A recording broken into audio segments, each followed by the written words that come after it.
in listen-only mode. Hello everyone, I'm Gail Warren with the National Renewable Energy Laboratory, and I'd like to welcome you to today's webinar hosted by the Building America program. We're excited to have Joe Stiebrick and Vladimir Kochkin here today to talk about high-performance enclosure strategies for roof and wall systems that optimize energy performance and reduce moisture issues. Before we begin, I'll quickly go over some of the webinar features. For audio, you have two options. You may either listen through your computer or a telephone. If you choose to listen through your computer, please select the mic and speakers option in the audio pane. By doing so, we will eliminate the possibility of feedback and echo. If you select the telephone option, a box on the right side will display the telephone number and audio pin you should use to dial in. If you have technical difficulties with the webinar, you may contact the GoToWebinars help desk at 888-259-3826 for assistance. If you would like to ask a question, please use the questions pane to type in your question. If possible, please indicate to whom your question is addressed. If you are having difficulty viewing the materials through the webinar portal, you may find PDF copies of the presentations at the website listed here, and you may follow along as our speakers present. Today's webinar is being recorded, and the recording will be available on the DOE YouTube channel within a few weeks. We have an exciting program prepared for you today that will focus on designing and building roof and wall systems that optimize energy performance and reduce moisture issues. Before our panelists begin, I will provide a short overview of the Building America program. Following the presentations, we will have a question and answer session and a brief survey. The U.S. Department of Energy's Building America program has been a source of innovations in residential building energy performance, durability, quality, affordability, and comfort for 20 years. This world-class research program partners with industry to bring cutting-edge innovations and resources to market. Building America is supported by 10 industry research teams and 4 national labs. Each of these teams and labs partner with dozens of industry professionals, including builders, remodelers, manufacturers, and utilities. The best and the brightest in the residential buildings industry can be found here. Building America uses applied research to deliver building science solutions using a 4-step framework. These innovative solutions are tested in homes to develop proven case studies of success the market can point to. Building America provides the tools the building industry needs to ensure the innovations are applied correctly, always keeping an eye on energy performance, durability, quality, and affordability. The final step, infrastructure development, is the conduit to getting innovations to the marketplace.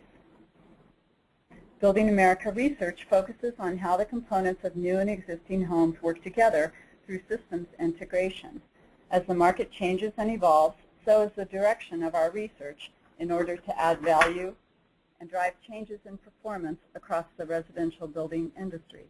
In addition to technical challenges we have been addressing for decades, there is now a need to understand market transformation issues, such as evaluation of energy efficiency.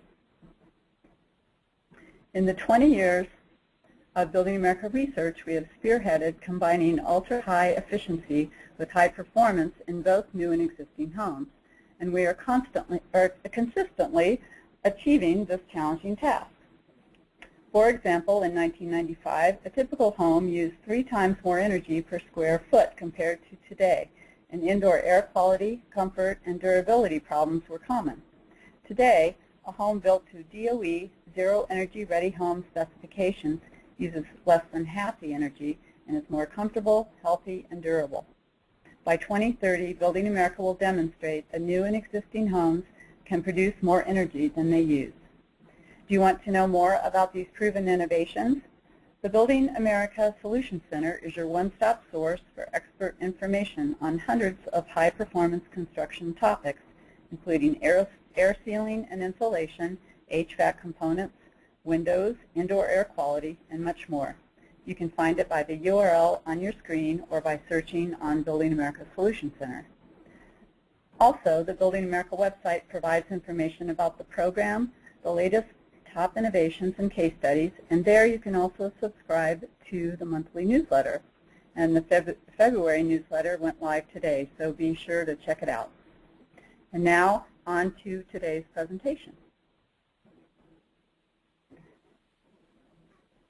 Our webinar today will present strategies for designing and building roof and wall systems that optimize energy performance and prevent moisture issues. If you would like detailed information about any of these efforts, or if you are interested in collaborating, please feel free to contact either of our speakers. Our first speaker today is Joe Stebrick, the founding principal of Building Science Corporation and an adjunct professor of building science at the University of Toronto. His work at BSC includes conducting forensic investigations and building design reviews, overseeing research and development projects, and writing for buildingscience.com. A building science pioneer, particularly in the areas of air and vapor barriers and vented and unvented assemblies, his work has impacted building codes and practices throughout the world. Dr. Stebrick is also a noted educator and author of the best-selling Builder Guides. Joe's presentation will discuss several advances in unvented roof technology to condition attics, including the use of diffusion venting and dehumidification. These approaches allow the use of cellulose and fiberglass insulation systems rather than the current approaches that rely on rigid insulation or spray polyurethane foams. Next up is Vladimir Kochkin, who oversees engineering research programs at Home Innovation Research Labs on the energy, environmental, and structural performance of residential building construction. He also manages the company's ANSI process for the National Green Building Standard. Today, Vladimir will present design and construction methods that increase energy performance and reduce moisture in high-performance walls in climate zones 3 through 5. The presentation is based on the Builder's Guide to High-Performance Walls, which will be published by Home Innovation Research Labs in 2015. And with that, I'd like to welcome Joe to start the presentation.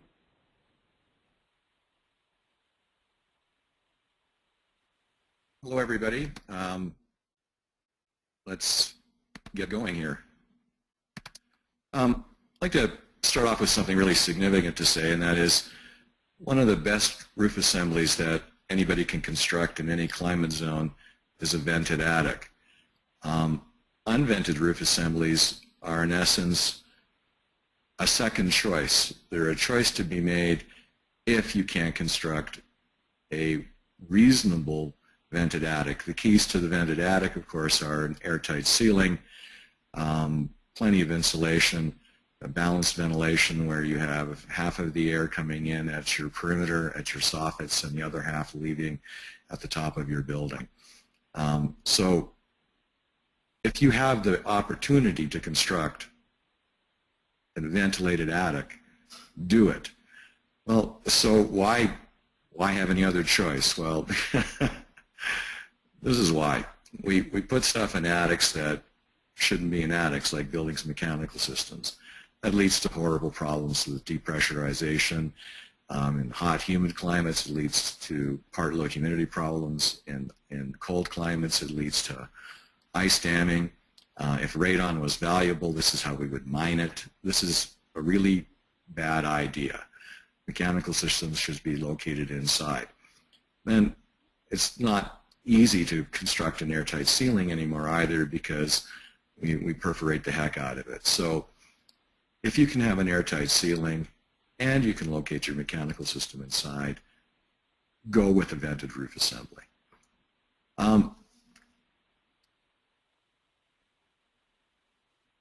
This has a tremendous energy implication as well. Back in the 1990s, this accounted for almost 30% of the heating and cooling load in buildings, simply because of the duct leakage associated air change. The difference between this and this is 30%. That's extraordinary. So remember that penalty for later discussion.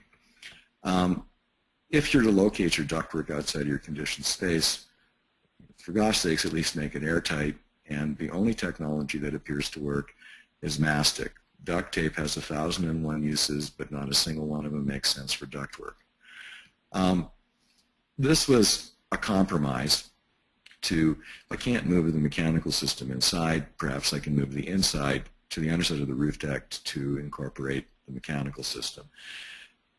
This has about a 15% penalty over a vented attic with ductwork located inside. But it's 30% better than the ductwork outside in the attic and leaking. And so because of the greater surface area of heat loss, you're losing more heat, you're gaining more heat because of the larger roof area. But that isn't as bad as locating the mechanical system outside of the conditioned space in the attic. So again, from an energy perspective, this is a compromise. The best solution is locating the mechanical system inside with a vented attic. The air change, believe it or not, shouldn't make any difference. But what we're finding is that with the conditioned attics, we're getting significantly tighter building enclosures because it's easier to make the roof deck airtight than it is to make a perforated ceiling airtight. So an unvented roof compensates for the larger surface area because it's significantly tighter, and it's easier to make it significantly tighter than a standard ventilated attic. One of the big problems with unvented roofs and vented roofs is ice damming. The way to deal with ice damming is that you have to basically compensate for the thermal resistance of the snow. Only a vented roof can do that. If you're going to be building an unvented roof in a cold climate that has a fairly high snow load, you're going to have to put a vented over roof over the top of the unvented under roof to compensate for the thermal resistance of the snow to control ice damming. People have thought, look, let's just put a membrane roof down to deal with the ice damming. That doesn't do the job. That handles part of the leakage of the ice dam, but doesn't solve the ice dam in the first place. This is the thermal resistance of snow. Snow is about R1 per inch to R2 per inch of thickness, so 10 inches of snow gives you between R10 and R20. In cold climates, that's enough to be able to get you a temperature above the roof, above freezing at the roof deck, even with R60 insulation. So the idea of building an airtight, unvented roof that's got R60 or more to control ice damming is just a fallacy. That's not the way it works. So you end up having to put a vented over roof over the top of an unvented under roof to compensate for ice damming. The first technologies to do unvented roofs were basically to take compact flat roofs from the commercial industry and just sloping them. I mean, the physics is the same. So this is probably the, when we were first doing this in the 1970s and the 1980s, this was the technology. It's hard to beat this. Fully adhered membrane on top of wood decking, 2 or 3 layers of rigid insulation, another layer of plywood or OSB, the whole thing screwed together, shingles. This is pretty much bulletproof and foolproof, except in cold climates with snow, high snow, ground snow accumulation, then you'd have to put a vented over roof over the top of the unvented under roof to make the assembly work. Don't forget about ice damming and snow accumulation.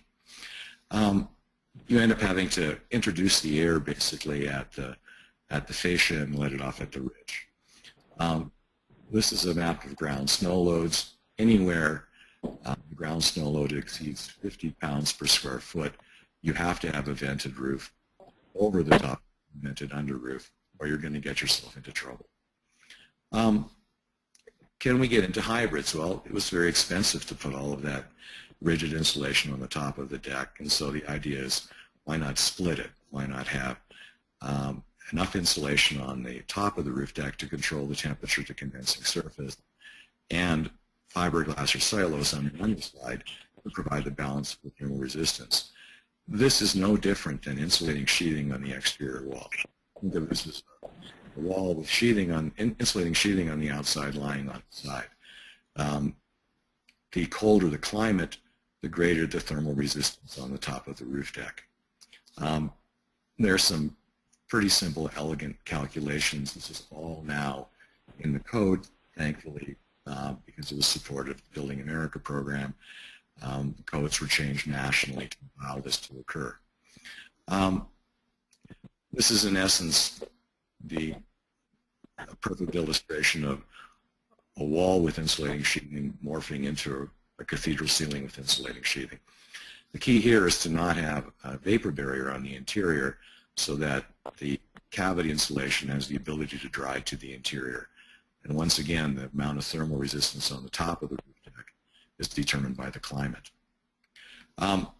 In hot, dry climates, with a ventilated roof system, such as roofing tile on battens over roofing felt, we in essence did not need to have rigid insulation at all.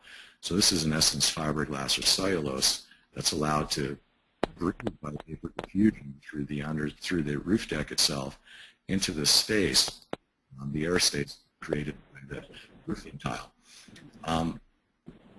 This is probably one of the most economical ways to build unvented conditioned roofs, and I think there are several 100,000 of them now in Arizona and Nevada and some parts of California. If we were to put shingles on this, that wouldn't work because the shingles are in essence a vapor barrier on the wrong side of the assembly. This could work in Florida if we had a roofing felt that was vapor permeable, but in Florida the roofing felts are vapor impermeable, they're fully adhered. What's kind of neat is in the last 5 years we have fully adhered membranes that are now vapor permeable, and so this technology could move to South Florida with a tile roof. So instead of having to use rigid insulation on the top, or as you'll see in a moment, spray foam underneath, you could basically put down a vapor permeable fully adhered membrane in Orlando or in Fort Myers, put on a tile roof with battens, and do cellulose and fiberglass just like they've done for the last 20 years in Las Vegas. So this is a Las Vegas technology that could move to Florida with the fully adhered vapor permeable membrane. We found that with flat roofs in hot, dry climates that were black in color, we had enough heat driven down to basically prevent condensation. But when the membranes changed from black to white, we ended up with roof decay and condensation. So we had to elevate the temperature of that condensing surface by putting rigid insulation on the top. So the white membranes saved energy, but they caused a durability issue that was solved by adding more insulation on the top of the roof deck. When we were first dealing with this in the mid-1980s, folks said, well, why can't we put spray insulation, air impermeable insulation on the underside of the roof deck rather than putting insulation on the top of the roof deck?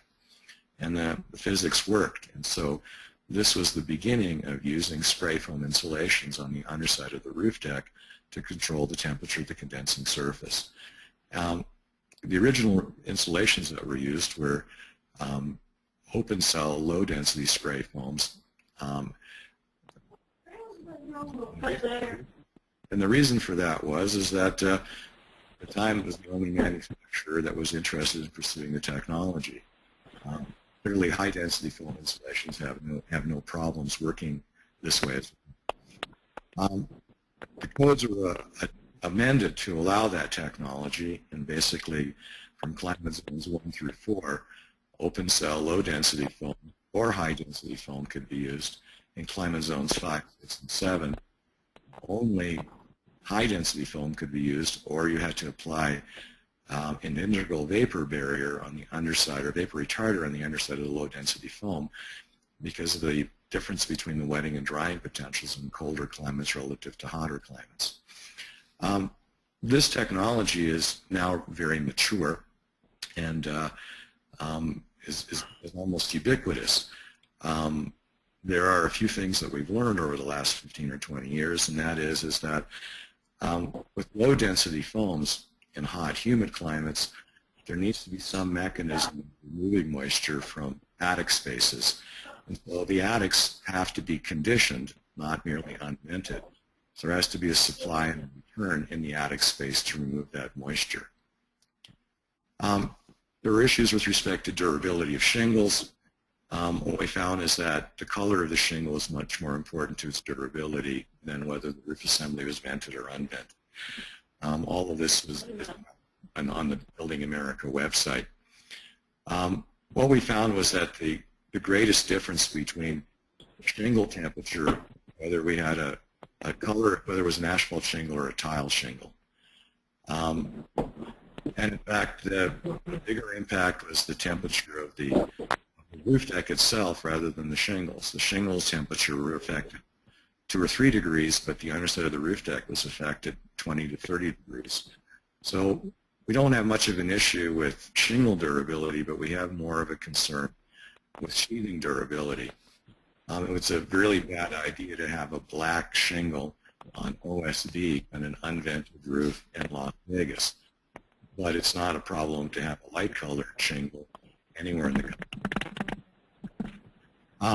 The durability effect of shingles is roughly the same as a radiant barrier. In other words, the radiant barrier increases the temperature of your shingle, approximately the same factor as an unvented roof. We're talking about it, if you apply the Arrhenius equation, it's about a 10% reduction in durability. This is a classic indication that if you really want to increase the durability of your shingle, is don't use shingles, use tiles, use white tiles. The people who live in hot, dry climates have figured this out, and in hot, humid climates. Again, this is a graph showing that the effect is more pronounced on the temperature of the plywood or the OSB rather than the shingle itself. Every now and then you get very lucky, and we got very lucky with a massive roof failure in Juneau, Alaska. How can you say that you got lucky with a roof failure? Well, you can often learn more from a failure than you can from a success. About 200 structurally insulated panel roofs began to rot and decay in Juneau, Alaska about 15 years ago. The issues were mushrooms growing out of the shingles. We call this the wolf effect. The damage was localized at joints and at ridges. And what's interesting here is that virtually all of the moisture accumulates basically at the ridge. This gave us an aha effect moment and said, well, maybe if we can remove the moisture from once it arrives at the ridge, we don't really care how it got there in the first place. The pattern is quite impressive. If you get at the damage within the first 3 to 5 years, we're only talking about moisture accumulating 2 or 3 inches from the ridge line. If you were to put a vent over this just at that location, you would not have any decay, and the moisture would end up leaving at that location. This was a retrofit technology, and we said, well, why can't we build in that concept into new construction? The idea was that with SIPs, why not put basically a vapor diffusion vent over the critical area and not have to reconstruct the entire roof assembly? Well, this actually worked out extremely well. It turns out that our ridge vent here is roughly twice as wide as it needed to be, but we didn't know that it was twice as wide as it needed to be until we figured it out. It's like, I think it's simple like this. You have to do field work to figure it out. We then looked at solar drive through various roofing systems, and even though the physics says that moisture will pass through, the quantity turned out to be trivial and insignificant. The idea of learning about moisture driven through asphalt shingles from the top side into a roof deck turns out to be not correct. But in the early 2000s, when we were writing, or when I was writing code language, we didn't know that it wasn't a problem. So we built a vapor deck that unvented roofs needed a rooftop vapor barrier to prevent the inward drive. 5 years later, we found out that that was completely unnecessary. But once something was in the code, it's very difficult to get it out of it. I'm here to tell you, shouldn't be a code. I apologize. We got it in there because we didn't know. We were being careful. We did the research after the fact. Turns out it's not a major draw. Something that we didn't anticipate was that with open cell foam, moisture will accumulate in the underside of the roof deck. And in the old days when we were doing unvented roofs, we found that the duct leakage itself provided conditioning. So we had air change between the attic and the occupied space simply because of the duct leakage. Well, no good deed shall go unpunished. What happened is that the industry has gotten very good at, guess what, constructing tight ducts. So now, with an unvented roof with low-density foam in a hot, humid climate, there's so little air exchange between the attic and the house that we have to provide a formal air exchange. We have to provide the supply air to the duct and a return path so that the attic is a conditioned space like any other location. So with low-density open cell foam, we have to provide mechanical air change between the attic space and the occupied part of the house. It's just like a bedroom. Who knew that we would end up with tight ducts, even with ductwork in unvented conditioned attics? So let's go back and look at this technology. Can we vent moisture through a vapor-permeable roof deck? And the answer is yes. Are we limited to tile only? And the answer is no. There's some real possibilities, and I'm kind of excited to tell you where we're at. We thought, well, maybe we can do asphalt shingles on top of a polypropylene mesh. It turned out to be unnecessary. We found, because of the Juneau, Alaska failure, that all of the moisture accumulates at the ridge. And so what you can do is just put vent openings at the ridge area, cover it with something like a Tyvek or a Typar, put a polypropylene mesh on the top of that and a cap shingle, and you now have a ridge diffusion vent. Now, this is with tile. This is with a slot vent. We have test houses in Orlando, in Houston, and I'm here to tell you that after over 12 months of data, it works exceptionally well. And so for climate zones 1, 2, and 3, I believe that you can construct an unvented roof with asphalt shingles with a vapor diffusion vent with netted cellulose or fiberglass. It's pretty exciting stuff. It means that we're able to take, in essence, Las Vegas technology and adapt it to asphalt shingles, and Las Vegas technology and adapt it to Florida and to Texas. So there you go. I'm ready for questions, or I guess I'm done and we wait for questions later. Back to you, Gail. Thanks, Joe. And Vladimir, you're up next. Thank you, Joe. Thank you, Gail. So in the second half of the webinar, we're going to come down from the rafters, both literal and figuratively, and talk about walls. And talk about walls from the standpoint of implementation.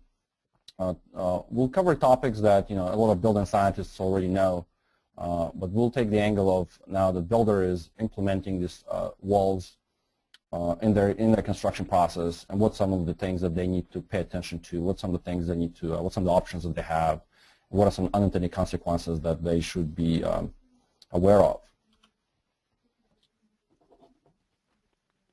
I'm trying to change my slide. There we go. So overall, we know that the market penetration for energy efficient walls has been low, and I'll show some statistics in a minute.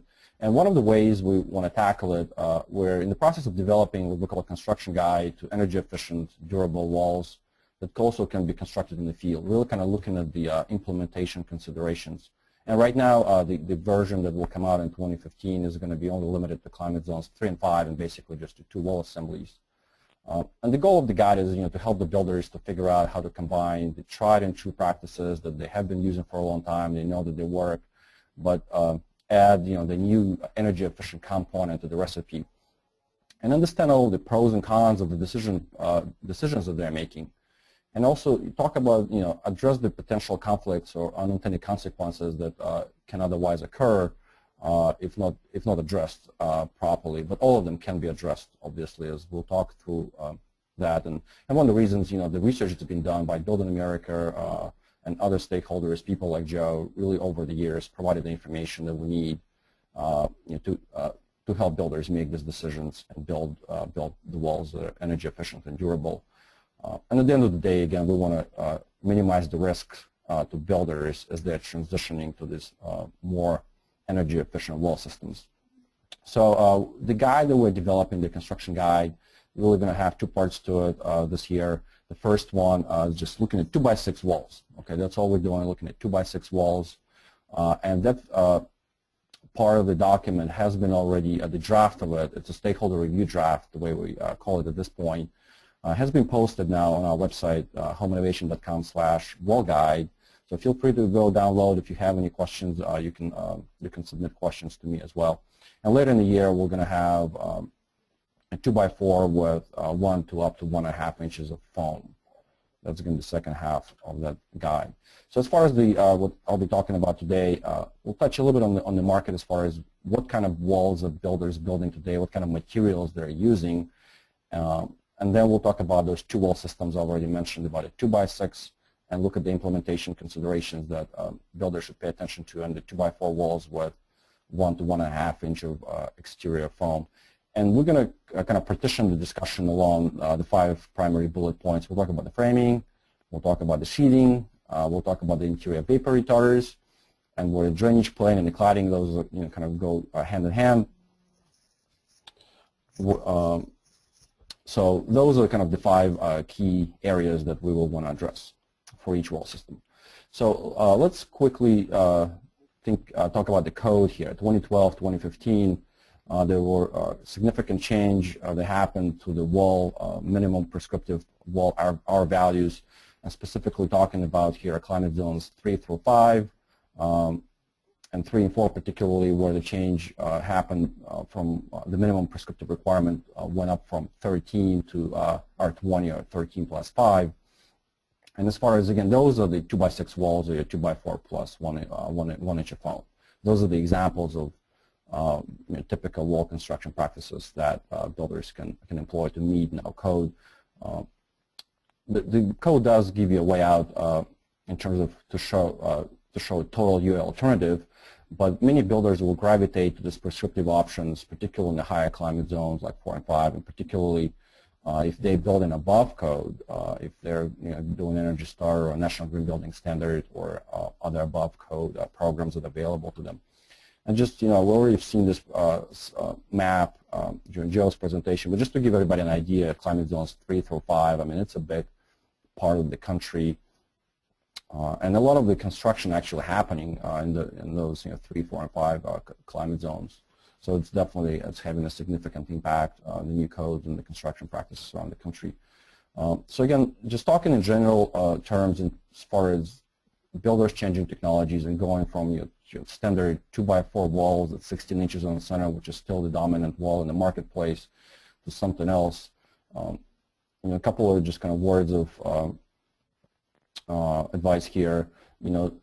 Don't just take the new and add it to the old. You got to really look at it as a system from the standpoint of finding the efficiency in the system, offsetting the cost increases, and finding that sweet spot how you want to combine those tried and true practices that that work, and add the new energy efficient component to it, and find a system that works for you, and making it work for you given the cladding system that you have or the cavity insulation that you want to use.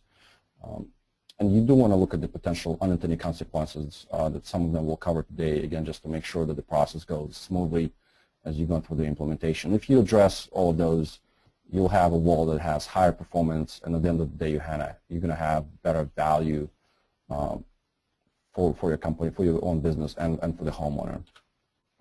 So let's switch gears a little bit and briefly talk about the statistics that we have, something we collect here at Home Innovation. And I've showed the statistics at other venues, so some of you probably have seen it already, but I have a new data for 2013 that I haven't really showed much yet.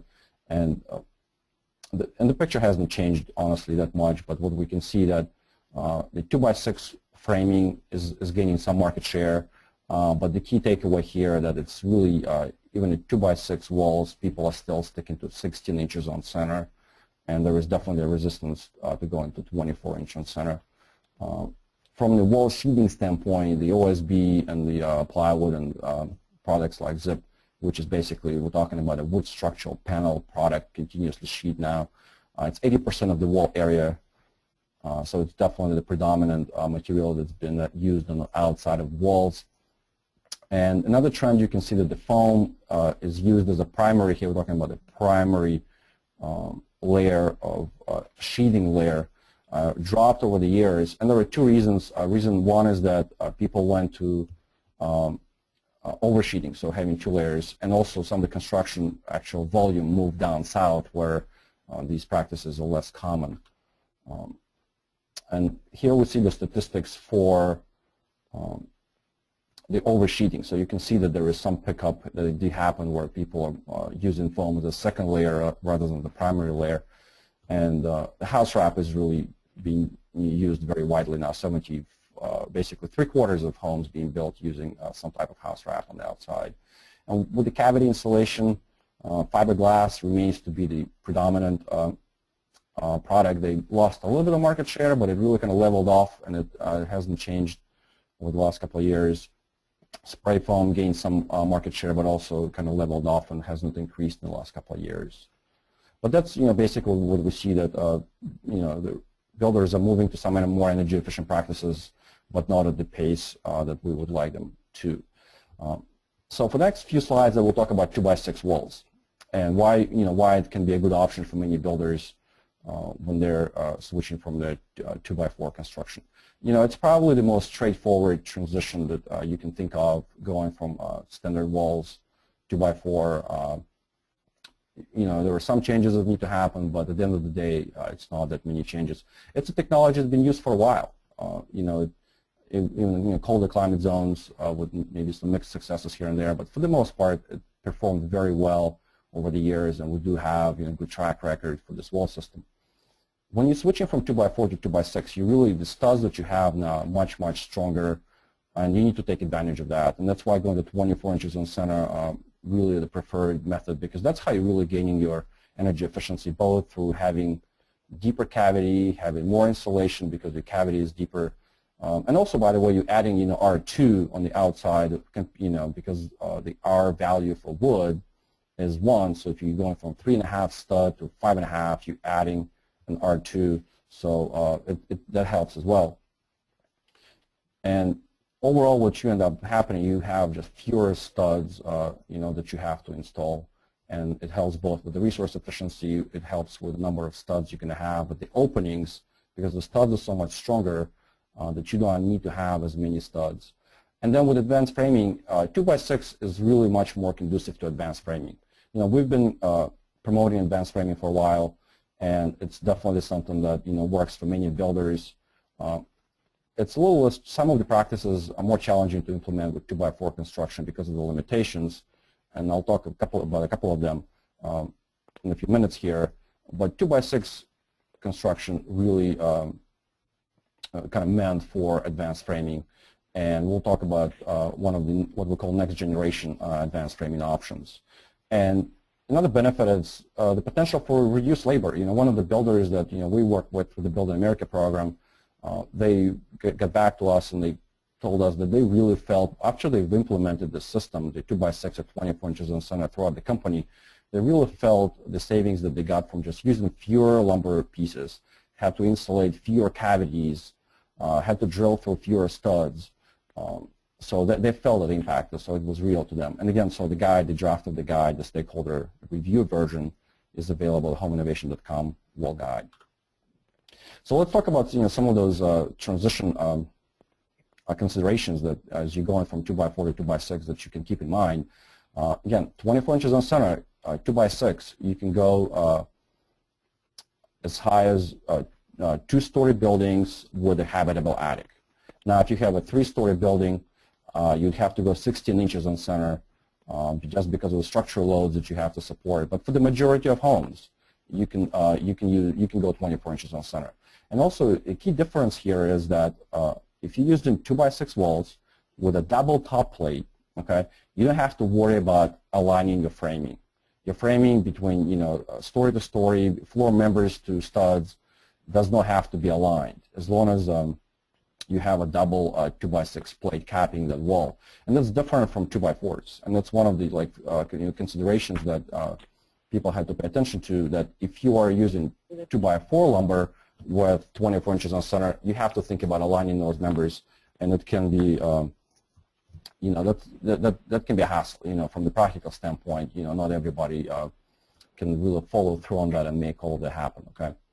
So also in the guide, we'll address multiple corner options that are available to builders, but what you can see in all these options that if you switch into 2x6, you simply have more space in the corner to install insulation. Regardless of what method you want to use, you will have a better corner, and you have an opportunity to have a better, from the thermal standpoint, a better corner simply because you have a 2x6 member with 5.5 inches wide.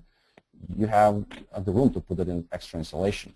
And then even if you need more nailers there for your trim or for interior finishes, even if you put that extra lumber, as I'm showing in this slide, you can still find ways to insulate that space and have in a much better performing corner. Let's talk about openings. There are multiple options available for headers. One of the technologies that, and Joe definitely supported the technology getting into the code, is a single header. And with 2x6 construction, it's even much more advantageous to have a single header, because now you have 4 inches of space where you can insulate. And if you use an XPS, it's R20. That's basically at that point, at the header, the performance of the wall is the same as at the cavity. From the practical standpoint, it's a technology that's more applicable to single-story homes or the top story of multi-story construction, simply because of the load characteristics and the capacity that you need to have to carry loads from a 2-story house.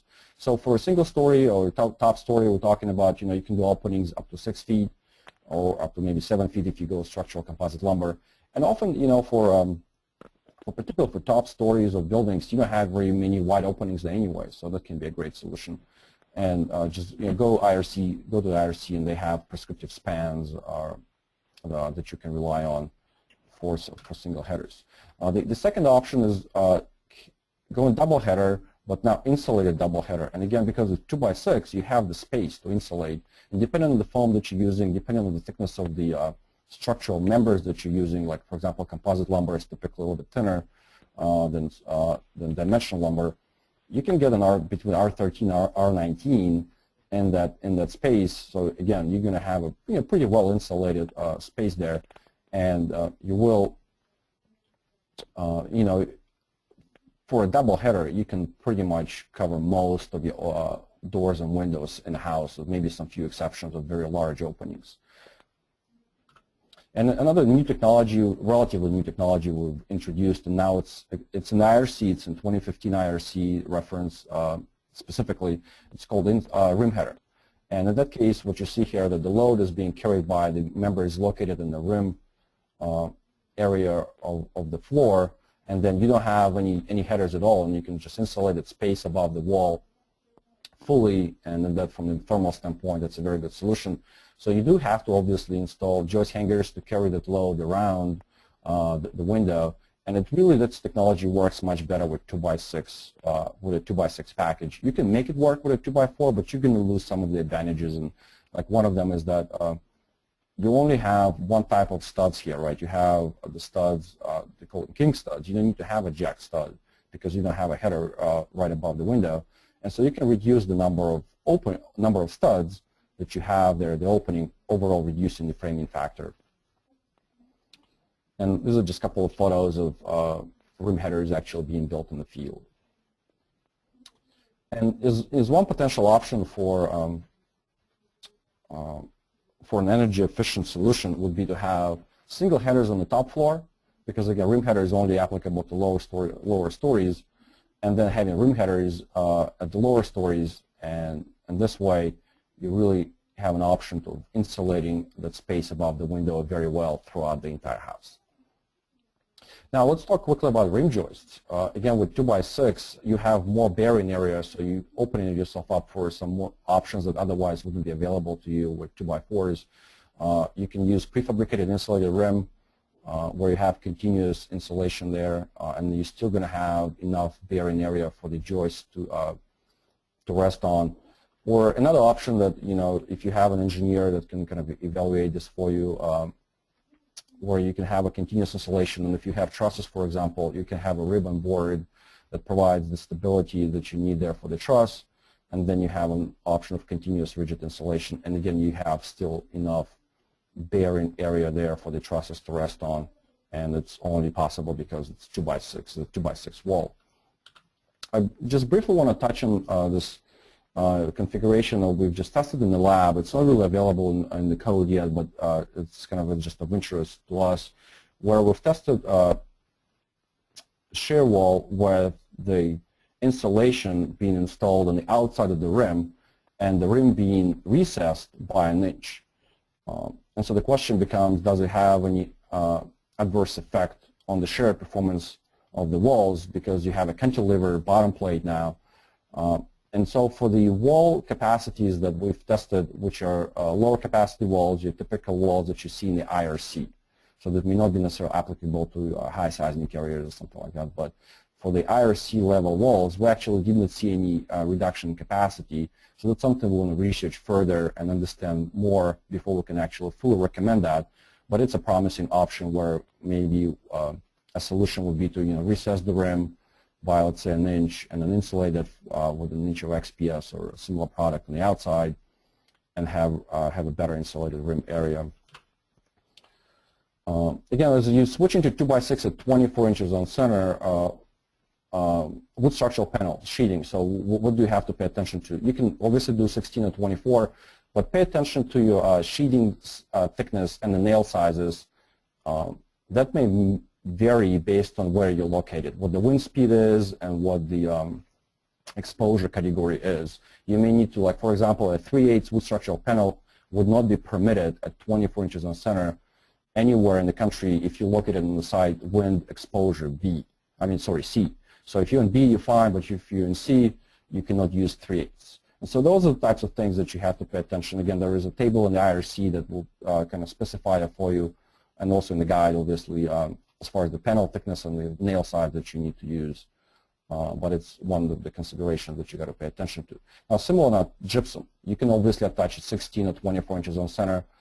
But again, if you go, the code allows you to use 3/8 gypsum, which is not a typical product, but it's in the code for 16 inches on center. But you cannot use that product with 24 inches on center. So that's something you've been using in the past that you may need to make a change there. You can use nails or screws. You can use adhesive or no adhesive. But what we hear from some builders, if you're switching to 24 inches on center, you may want to use adhesives because at least some people seem to think that if you don't have the adhesive and you go into 24 inches on center, you may see more cracking than usual. Again, I don't have any statistical information on that, but anecdotally, we did hear that from at least a couple of builders. And again, as far as changing your fastener schedules, going 16 to 24, if you're using screws, you got to increase the number of nails a little bit, going from 16 to 12 inches on center. So let's talk about interior vapor retarders, and that's something that's definitely important. And those recommendations vary by climate zones, by what insulation you're going to have in the cavity, what cladding system you use. That's going to make a difference as well. And you have to look at the entire assembly, and you have to think about where the house is located to make the decision. So for climate zones 3 and 5, your vapor retarder, if you're using one, it's always going to be on the inside. And the goal here is to prevent that interior moisture load, that moisture that exists inside the house getting into the cavity. Okay, so that's the purpose of the interior vapor retarder. So let's talk about some of the specific recommendations that we give in the guide, and they're based on the code, but we give additional recommendations where the code in our view may be lacking or unclear. So it's a climate zone 3.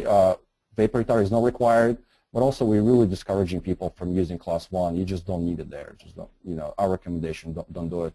Now, climate zone 4, again, vapor retardant is not required, but based on some of the monitoring and testing that we've done, we would recommend a class 2 like a craft paper, or a class 3 at least, an actual class 3 perm 10 on the interior of the wall. Now, climate zones 4 and 5, now vapor retardant is required, and either 1 or 2. We probably recommend the class 2 vapor retardant in that case. Again, craft paper can work very well or something similar. If you're using non-vented cladding on the outside, definitely would discouraging using class 1. And air sealing is always a good option. You're always going to reduce moisture load if you air seal well. So the last topic for 2x6 walls, let's talk about claddings and how to touch them. And so there are 4 considerations you really got to think about. What type of cladding system do you have? Is it vented, partially vented, non-vented? Where your drainage plane is located and how it's integrated with the cladding system. How you are touching your cladding. And from that also you'll need to figure out if you're compliant with the wind provisions of the code. Because again, it's always a balancing act. You're trying to improve energy efficiency, but you don't forget that there are other requirements in the code that you have to comply with, and structural provisions, wind load provisions, obviously a big part of the code as well. So let's look at vinyl siding as an example. And it's one of the easier claddings to work with. The air gap is integral to the system, so you can use almost any W or B that's available to builders. But what you have to pay attention to here is when you're going from 16 to 24 inches on center, you got to make sure that you comply with the wind code. And you can either get a vinyl siding products that are rated specifically for 24 inches on center, or you can use attachment now it's in the code that allows you to attach vinyl siding to OSB only or plywood only. And those that typically have to use deformed fasteners, deformed shank fasteners, or have more nails as well. That's an option, but you have to pay attention. Or some product manufacturer is going to have a specific recommendations for their particular product that you can follow and install it 24 inches on center, and maybe install one fastener in the middle. Now with anchored veneer, just as an example here, you have an air gap integrated. You can use a wide range of W or B products on the system. Now, if you're in the seismic area, what you have to pay attention to here again is the attachment. How many fasteners do you need? And if you're in a higher seismic, you may need to have more fasteners and those clips that you need to use, metal angles to attach your cladding. If you're 24 inches on center, so your spacing along the stud will have to change. So you just got to pay attention to that. Like products like engineered wood siding, again, that gets a little bit, we'll provide a little more information in the guide. I don't have all the time to get into it here. But again, let's say 24 inches on center, now you may need to definitely read your manufacturer's instructions, and it will tell you that you may need to use a thicker product that's ready for that application. There may be an alternative fastening schedule that you have to follow as well, so just pay attention to that. So now we're going to switch gears and kind of go through the same implementation steps that builders need to go through as if they're using a 2x4 with 1 to 1.5 inches of foam. Again, it's a very easy wall to transition to with just minimal amount of foam on the outside. The cladding still can be attached using your typical construction practices. So again, it shouldn't be should be a pretty easy lift for builders. There are a variety of products available for exterior cladding, and here you're minimizing your thermal losses by providing a thermal break. Right, you're having a continuous installation. Well, as far as framing practices, there is not as much you can do with 2x4s as you can do with 2x6. So I'm not even going to get into it.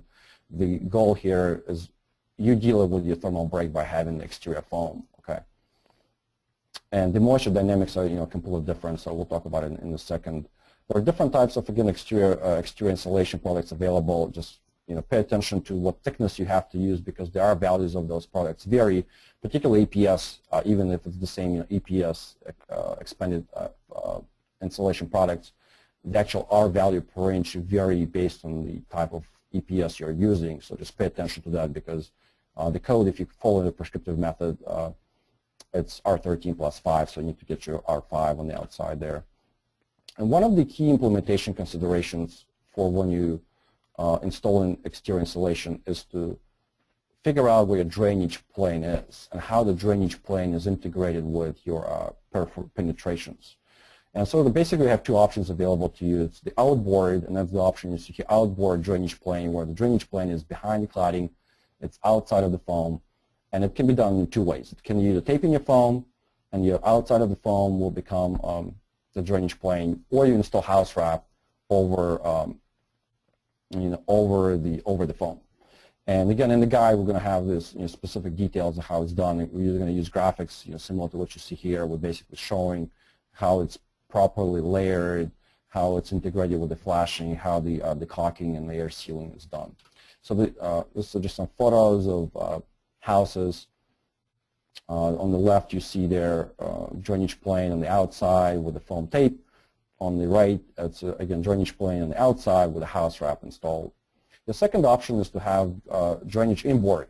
So basically, you install your house wrap as you would install on your standard 2x4 construction wall, and then you install your foam product or insulation foam product, in this case probably, over that. And so the benefit of this, again, as far as integration with windows and flashing, it pretty much stays standard because that doesn't change, but then you have a layer of insulation over that. And maybe people would also recommend that you use drainable wrap as a recommendation. It's not necessarily a requirement, but maybe a best practice to use a drainable wrap there to provide better drainage between the foam and the house wrap. So when you're installing cladding, so that's another significant consideration you got to pay attention to. Installing claddings over these types of wall systems, there are four things you really have to pay attention to. What is the fastener size that you're using? What is the framing spacing that you're using? What is the thickness of the insulation and the weight of the cladding? And we'll go through a couple of examples here just to give everybody a flavor of what's possible, what's practical. And so just keep in mind that the fasteners have to penetrate into the framing by at least 1 1/4 of an inch. But keep in mind also that you can count the thickness of the wood structural panel towards that. Okay, so because it's that's solid wood product, so you can that counts as your minimum penetration. So let's say this is fresh 2015 IRC. Let's say if you're using 1 inch of rigid foam insulation on the outside, and the nail size that you're using, it's going to be a 6-penny or AD pneumatic type nail, diameter 113. The options on the right there of the claddings that are available to you based on the nailing spacing that you have is very similar between vinyl siding and fiber cement. And that's driven by the weight of the cladding product. So if you want to use fiber cement, you have to use with this nail, again with this nail, with this thickness, so you have to kind of think of them as a package. You have to have framing at 16, which is going to be probably standard framing for 2x4 anyway.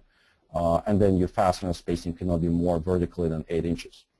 Now let's say we switch same exact assembly, but the only change we made was switch to 1 1/2 inch of foam, and all of a sudden, in that case, if you're sticking with the same small nail, fiber cement is no longer an option for you.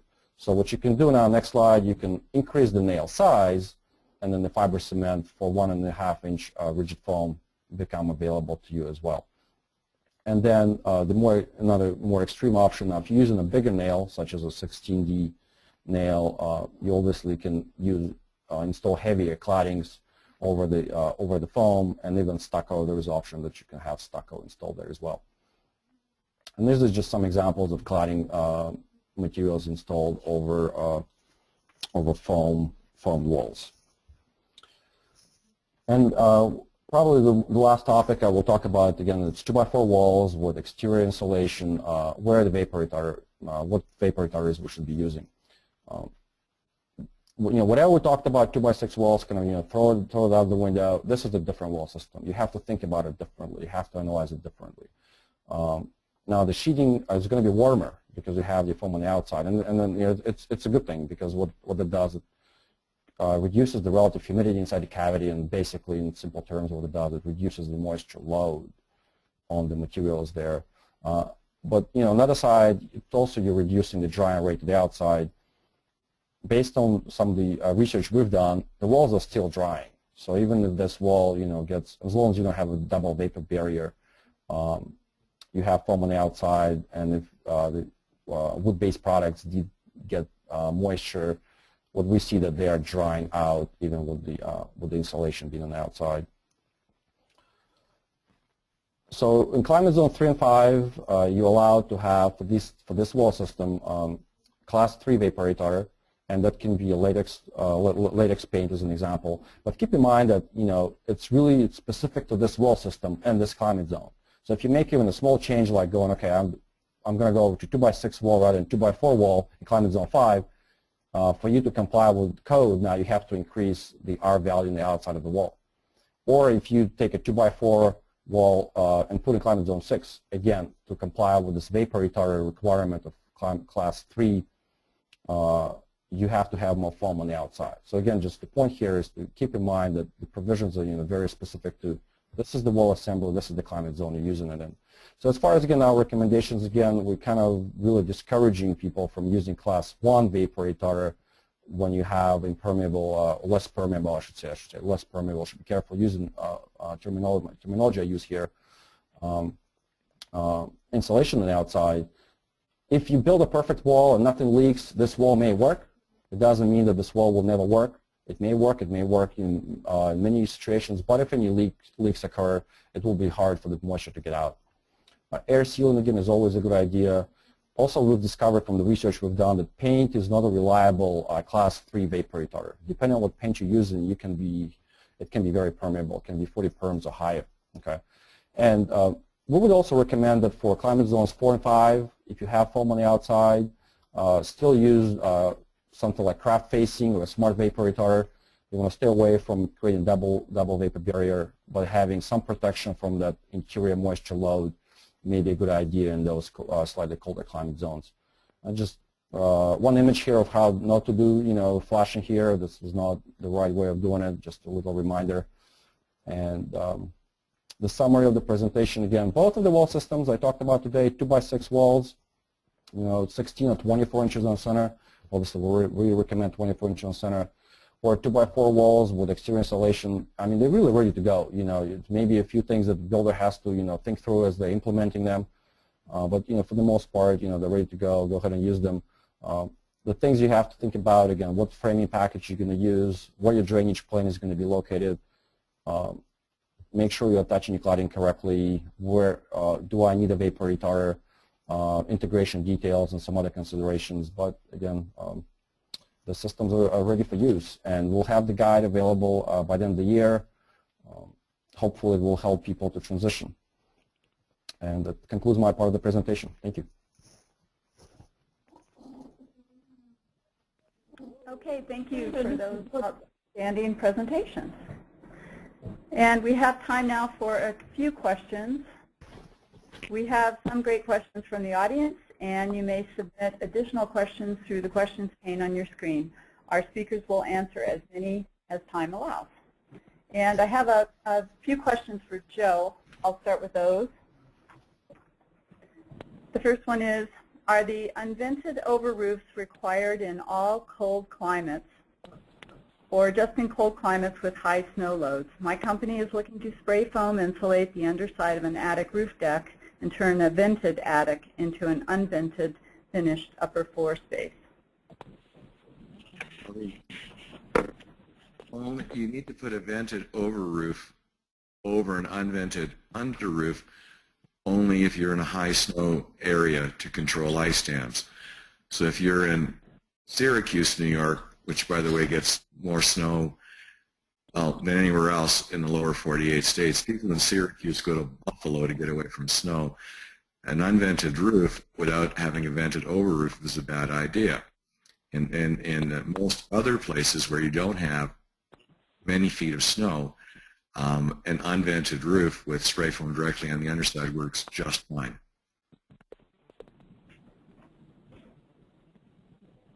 Thank you. Okay, the next question is, does a cathedral ceiling with unvented assembly eventually lose its ability to dry to the inside with additional layers of latex paint?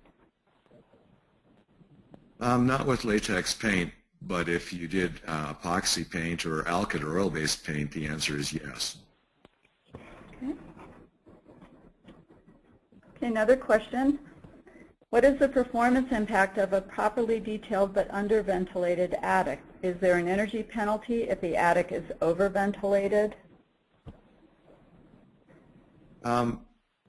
It's a difficult question to answer, and so if the attic ceiling is very leaky and you have a lot of attic ventilation and the vents are unbalanced, meaning I have more vents up high than down low, you're actually ventilating your house through your attic and you're increasing the air change of the house. But if the attic ceiling is airtight,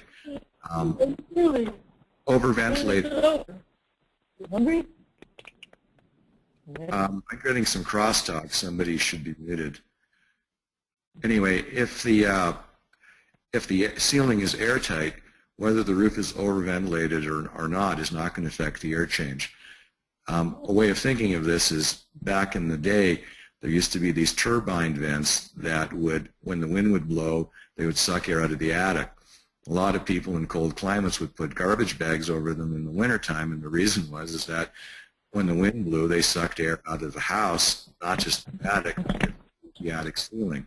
If the attic ceiling was airtight, that wouldn't be a factor. So if you have an airtight ceiling, overventilating the attic isn't an energy penalty. If you have a leaky attic ceiling, overventilating the attic is in fact an energy penalty. Okay, thank you. The next question is, I have a hot roof with open cell in Michigan.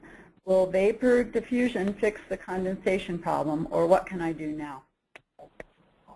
I would apply a liquid applied vapor retarder directly on the underside of the open cell foam if you have a problem. And the way to tell whether or not you have a problem is, go and cut holes in the foam and see what the condition of the roof deck is. If you don't have very high interior moisture loads, open cell foam will even work in Michigan if the relative humidities in the wintertime are in the 20s. If the relative humidities inside are in the 30s and 40s, you're going to need a vapor retarder on that open cell foam. The reason that the code wants a vapor retarder in a zone like Michigan for open cell foam is because we had to assume that people would have humidities that are in the high 30s and the low 40s. And so for code compliance reasons, we put in that safety factor. If the moisture load is low, it's not going to be an issue. So you should go and have a look at the actual conditions. There are many, many houses with open cell foam without vapor retarders in climate zone 5 without any problems because the moisture load is low. It's the same thing with dense packed cellulose roofs. We have thousands of roofs that are dense packed with cellulose that don't have a problem in cold climates because the interior moisture levels are low. But when the levels go above into the high 30s during December, January, and February, they get into trouble. Okay, here's a question about the marine climate. Do you recommend installing the ridge slot vent like you mentioned for zones 1, 2, and 3? Do you need it at all? Oh man, difficult question. You might not need it, but I'm not sure. Why am I not sure? Well, because we haven't got any test structures out there to say one way or another. There's a bunch of pretty detailed computer simulations that are arguing that it's not necessary. I'm a coward at this point, and I'm going to say go with the conservative approach at this point with your diffusion vent, but it might prove in the next 2 or 3 years to be unnecessary. Short answer is, well, when I say we don't know, I don't know. Somebody might be smarter than me and has the field data might know, but I haven't had anybody share that data with me yet. Okay, the next question is from someone in South Jersey. They say, do you come across any problem for shingle roof under the solar panels, such as whether solar panels will increase the rate of failure of shingles? Yeah, I'm laughing because, again, the laws of unintended consequences, solar panels are great, we're going to save the planet, and there we go, kill the shingles. There's an awful lot of heat. generated by some of those solar panels, and the hotter the shingle, the lower its life. And the answer is, yeah, there are some issues with shingle life deterioration under PV assemblies on roofs. All right. It wasn't a dumb question. Okay, here's a scenario for an existing roof in the tropics. Metal roof, AC ducting in the attic. Will the details you showed for Orlando work on the equator? Any modifications? Would rock wool work? That'll work in a cold climate, or sorry, in a hot, humid climate like at the equator. The answer is yes. It will work. Okay. Those details will work. I would like to be invited, though, to investigate that in January. Okay, and another question. What are the major construction issues for building roofs with up to 4-inch exterior foam? Builders are hesitant to build them due to inexperience with this method. I am in a cold, dry climate. Well, one of the problems is you're going to have long screws that you're going to basically are going to be experiencing some degree of shear, and there are not very many structural engineers that are comfortable with providing calculations to show that that actually works. So there is a structural issue with respect to, on a sloping roof, with respect to shear. I don't believe that it's a real issue, but it's a perceived issue, and sometimes perceived issues stand in the way of you being able to do that. We've done roofs from the late 1970s that have 8 inches of rigid insulation on the top with fairly long screw, with 12-inch long screws. We've not had any shear issues, but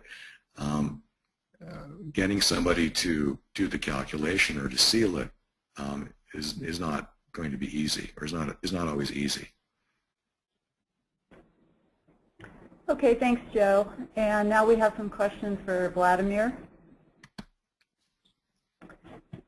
The first one is, can 2x6 at 24 inches on center support 2 stories without a habitable attic? No, the answer is no. If you have more than 2 stories, you always have to go 16 inches on center on 2x6s. Okay, the next one is, what is the basis for the vapor retarder recommendations? Over the last 2 or 3 years, we've done an extensive monitoring study where we have over 20 houses around the country with various types of energy efficient wall systems instrumented with sensors for us to really get a pretty good idea of what's going on inside of those walls. We're also monitoring the inside of the houses, understand what the moisture load is from the inside of the house. And overall, it's a pretty comprehensive monitoring program. In addition to some of the structures that we have here on our campus in Climate Zone 4 in Maryland, we've tested from the moisture standpoint a range of those wall assemblies. So, and also we work with people who do WUFI simulations. So in compilation of all of that data, provided the basis for the recommendations that I made during the presentation. Thanks. The next question is, what do you mean by the framing must be capped? Would a half piece of plywood suffice for the capping, or does it have to be 2x6? So there is no exact answer here. I'm not sure if the type of an assembly has been tested. I don't think plywood though would be sufficient. But it's a judgment call on my end. I think I would want to see a 2x6 there to really kind of to build a box structure to provide enough stiffness there. Okay, the next question. Is there any issue of exterior sheathing panel warpage with 24-inch spacing? Also, why use the foam board insulation at the box joist as it would still need to be sealed? Why not just seal and insulate at one time with foam after framing? All right, so let's take it one at a time. So the first question was with regard to buckling. I don't think that the OSB buckling is really a function of this framing spacing. There are three factors that really impact the maybe four the buckling issue. It's the panel themselves. Not all OSB is created equal. Some of them is going to expand more than others. The second one, are you providing a gap? So you definitely want to have a gap between panels, and the OSB manufacturers recommend at least 1/8 of an inch. And two is the kind of the moisture content difference between the panel when it was installed and the panel that's actually in service. And so if all three of those collide and all three of them unfavorable, you may see buckling.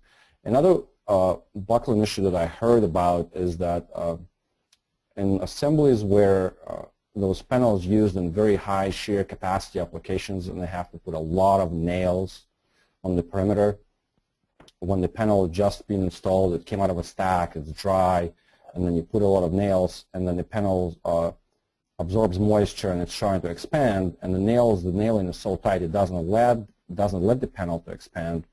People see buckling in that situation sometimes as well.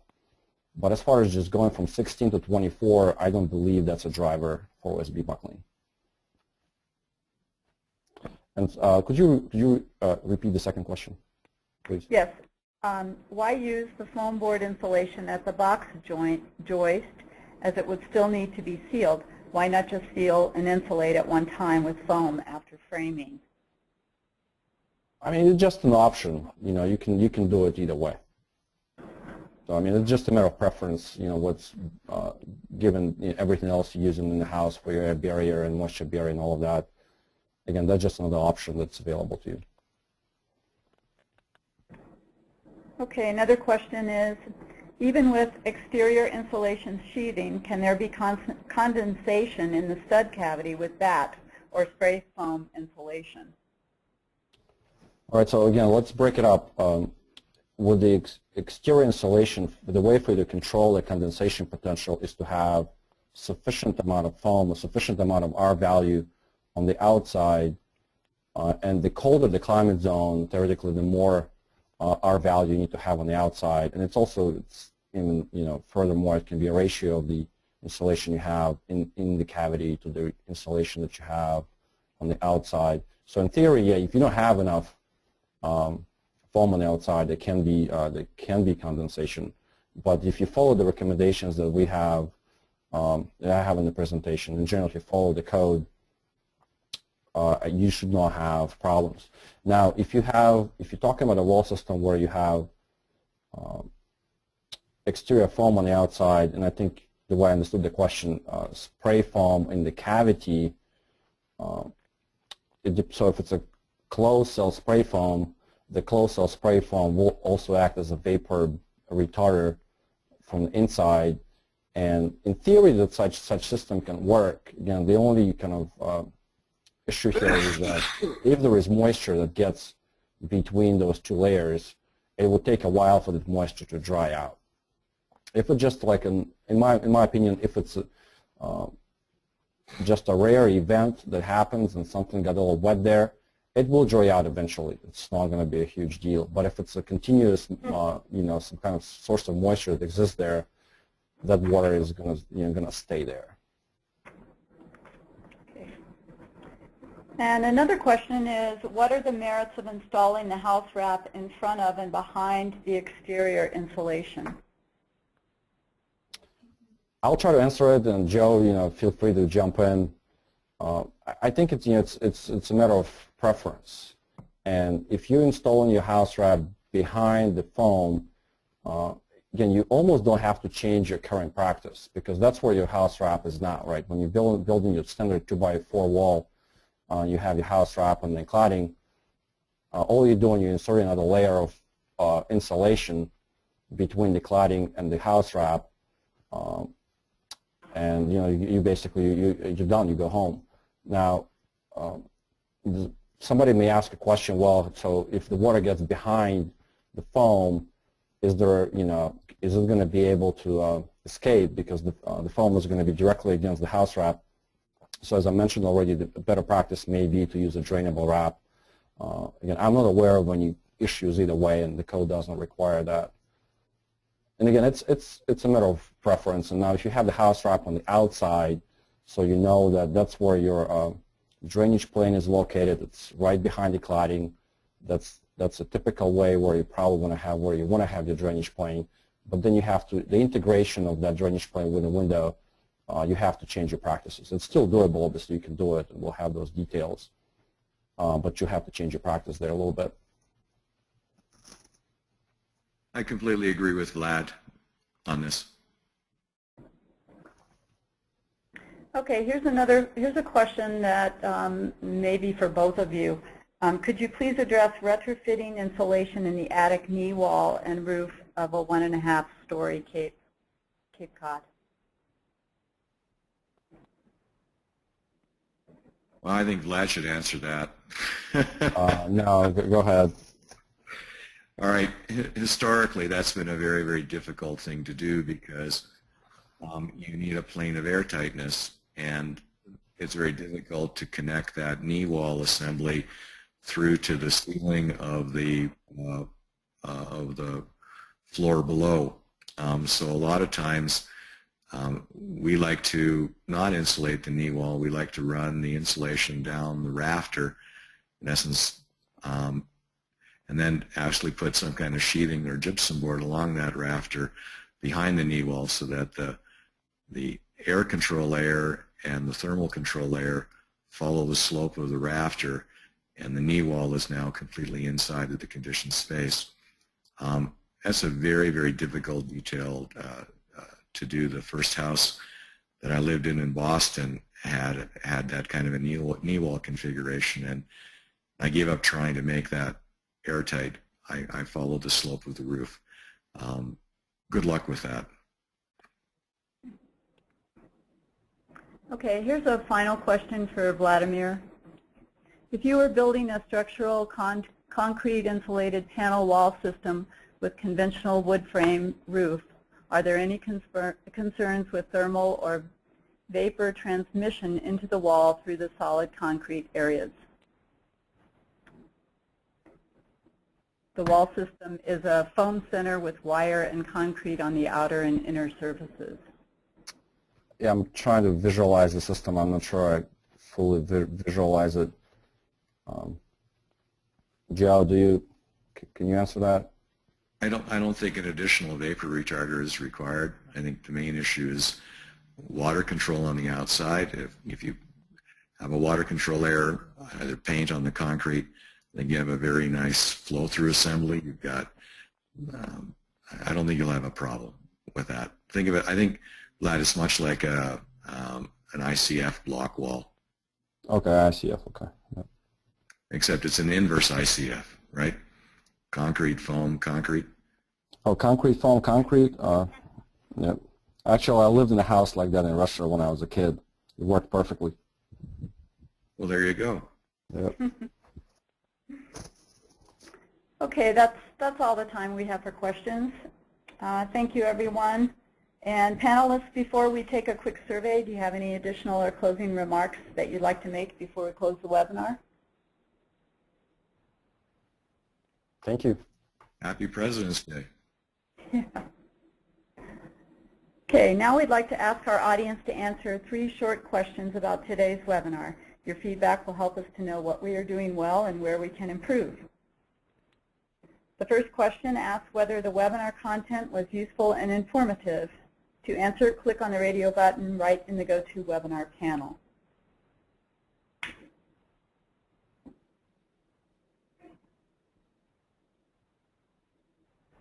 And the second question asks about the effectiveness of the presenters.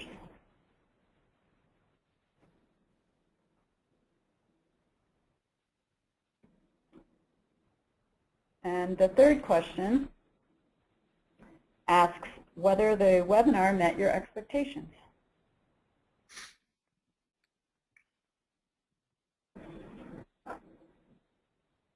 Thanks for taking our survey. The March Building America webinar is currently in development, and information about this webinar will be available soon on the meetings page of the Building America website. You can sign up to receive notices about upcoming webinars, other news at the URL on the screen. On behalf of the Building America program, I'd like to thank our expert panelists for presenting today and our attendees for participating in today's webinar. We've had a terrific audience, and we appreciate your time. Please visit the Building America website to download a copy of the slides and learn more about the program. We also invite you to inform your colleagues about Building America resources and services. Have a wonderful week, and we hope to see you again at future Building America events. This concludes our webinar.